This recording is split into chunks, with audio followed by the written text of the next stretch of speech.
The Buffalo Bills just took a tough hit to their defensive line. Young defensive tackle Dwayne Carter is officially out for the season after suffering a torn Achilles in practice last week.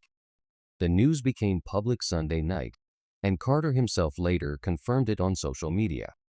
He's already undergone surgery, but his 2025 campaign is over before it even started. This is a brutal setback for Carter, a 2024 third-round pick out of Duke who came to Buffalo as part of the trade back with Kansas City that also brought wide receiver Keon Coleman. His rookie year was already slowed by a wrist injury that sidelined him for 5 weeks, and when he returned, he never fully carved out a consistent role. The Bills added veterans like Jordan Phillips and Quinton Jefferson, and Carter ended up inactive for much of the late season and even the playoffs. Coming into this year, there was cautious optimism that Carter might finally take a step forward. But Buffalo's front office made sure the competition was stacked. They signed veteran Larry Ogunjobi, then doubled down in the draft with T.J. Sanders in the second round and De'Aaron Walker in the fourth. Training camp and preseason snaps showed Carter slipping further down the depth chart, and now this devastating injury removes him from the picture entirely.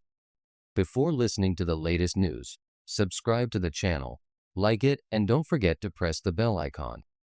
Let's move on to the new news. The timing is tough, both for Carter and the Bills' defensive rotation. While the team has invested heavily in reinforcements, losing a young talent this early raises questions about long-term depth and development along the line. With Dwayne Carter sidelined for the year, the Bills' depth chart on the defensive front becomes even more interesting.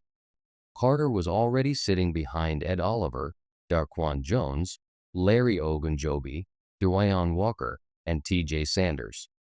The one slim opening for him came from Ogunjobi's 6-game suspension, which could have given him some early season snaps. But now, that window is closed, and Carter won't play again until 2026. From Buffalo's perspective, this doesn't feel like a crushing loss. The team has reliable alternatives. Veterans like Zion Logue or Jordan Phillips can be elevated from the practice squad, and both may actually provide more stability in the role Carter was expected to fill. Realistically, Carter was already trending toward being inactive on game days, so this injury mainly hurts his personal development, not the Bills' defensive rotation. Still, it's a frustrating situation for a former third-round pick. When you invest a top 100 draft choice, you want impact players, not lingering questions. Carter now enters his third year without much of a resume, and while the hope is that he'll return healthy in 2026, the uphill climb to prove himself just got steeper. On a more positive note, Buffalo also revealed its 2025 team captains, and they're sticking with the exact same duo as last season, Josh Allen and Terrell Bernard. Just 2 captains. In years past, the Bills often had 5 or 6, spreading the responsibility across the roster. But Sean McDermott and the staff have clearly embraced this streamlined approach, keeping the captain group small and focused.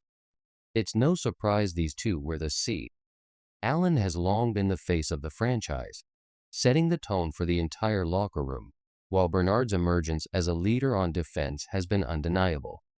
Plenty of other names could have made sense: Dion Dawkins, Greg Rousseau, Christian Benford, Khalil Shakir, even Reed Ferguson. But for the second straight year, Buffalo is riding with 2 pillars to lead the team. Last season, this formula didn't hurt the Bills one bit. They leaned on Allen and Bernard, while also relying on a broader leadership council behind the scenes. That balance seems to work, and now the 2025 squad is set to follow the same model. The NFL season is just around the corner, and for Buffalo fans, the story doesn't stop with the current roster. Some familiar faces are also finding new homes across the league. Within the past week, a handful of former Bills players landed in fresh situations, sparking plenty of debate about which of them will shine the most in 2025. Rasul Douglas has joined the Miami Dolphins, instantly filling one of their biggest needs at cornerback. His physical style and ability to tackle make him a strong fit in a defense that won't ask him to do too much in single coverage. With safety help over the top and a dangerous pass rush in front of him, Douglas has a chance to stabilize Miami's secondary. Meanwhile, Amari Cooper, who once briefly passed through Buffalo as a trade rumor target years ago, is back with the Raiders. While that storyline is more about the AFC landscape than the Bills, it's Douglas's move that Bills Mafia will be watching closely. Anytime a key defensive player moves within the division, it changes the equation. Buffalo will see Douglas twice a year, and his knowledge of the Bills' scheme and personnel could make those matchups even more intriguing. And then there's Von Miller, the veteran pass rusher whose time in Buffalo ended with more questions than answers. Now with the Washington Commanders, Miller is hoping to revive his career as they transition into a new era under quarterback Jaden Daniels. While his exit was disappointing for Bills fans, his presence in the NFC at least means he won't be a direct factor in the AFC playoff race. For Buffalo, these moves highlight the constant churn of the NFL. Players who once wore the red, white, and blue now become opponents, rivals, or distant storylines. The Bills' front office has made it clear. They're building for the future around a young core, while veterans and former starters carve out second chapters elsewhere. Looking ahead to Week 1, all eyes are on how Buffalo's new-look defense will match up against the Baltimore Ravens.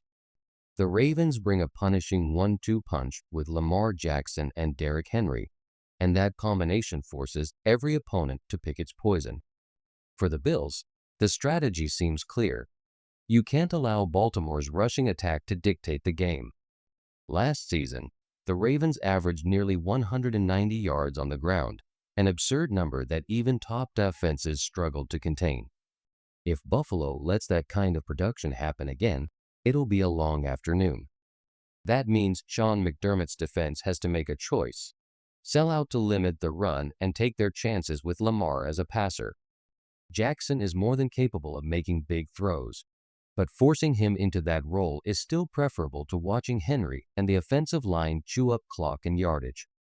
Matt Milano becomes one of the most important players on the field in this scenario, as his range and instincts could be the difference between a manageable game plan and being completely overwhelmed.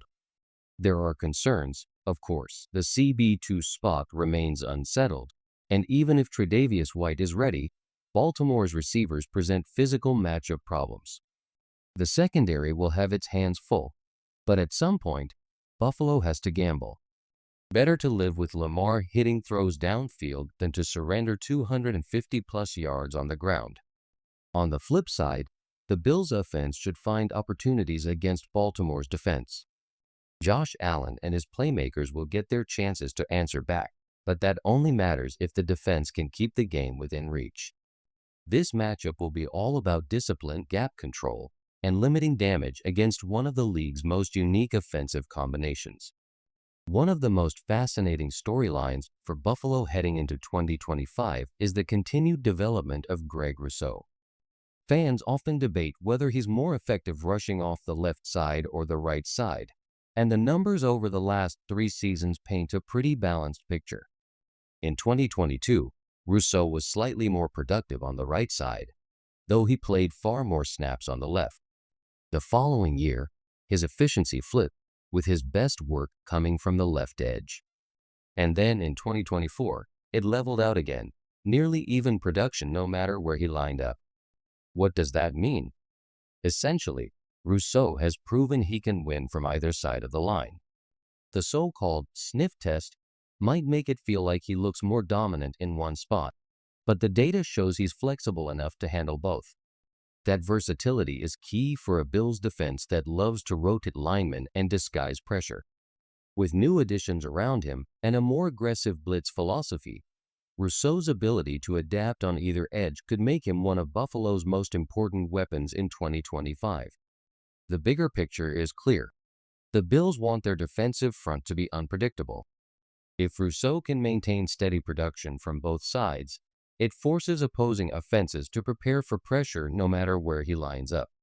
And when combined with the likes of Ed Oliver, T.J. Sanders, and Von Miller's replacements, Buffalo suddenly has a defensive front that can attack from all angles. The NFL isn't college football, and that's where a lot of offensive systems break down when players make the jump. In college, tempo and spacing can create mismatches because defenders simply can't keep up across the field. But in the NFL, defenders are too fast, too disciplined, and too smart. You can't just line up wide, snap it quick, and expect to win. The spread offenses that thrive on Saturdays don't translate the same way on Sundays, and that's why so many players from those systems struggle to adjust once they land in the league. And speaking of adjustments, the entire league just witnessed one of the most stunning moves in recent memory. Micah Parsons traded to the Green Bay Packers. It's hard to overstate how rare this is. A 26-year-old elite pass rusher, the kind of player defenses are built around, shipped off just a week before the season. Green Bay gave up 2 first-round picks plus veteran nose tackle Kenny Clark, then signed Parsons to a monster $47 million per year extension. Dallas made its choice. They wanted to bulk up against the run. They felt Parsons had become a headache with his contract demands and personality, and they were willing to reset with draft capital and a proven run stuffer. Whether that was the right call is up for debate, but the league is buzzing. Now, should the Bills have been in on Parsons? Let's be honest, every fan would love to see him in Buffalo. Adding that kind of pass rush presence next to Greg Rousseau and Ed Oliver would have been terrifying for opponents. But the cost matters. 2 first-rounders, a starting caliber player, and the richest defensive contract in NFL history? That's not a small gamble. Buffalo's roster is built on depth. You need 40 solid contributors to make a Super Bowl run, not just one superstar eating up a giant chunk of the salary cap. Those draft picks and that money can be spread across the roster, keeping the Bills balanced and competitive for years. So yes, Parsons in Buffalo would have been exciting, but the price tag would have crippled the team's flexibility. The Bills are better off staying the course. As Week 1 against Baltimore approaches, the focus remains on what Buffalo already has: a roster with playmakers, emerging young talent, and a defense ready to prove it doesn't need a blockbuster trade to dominate.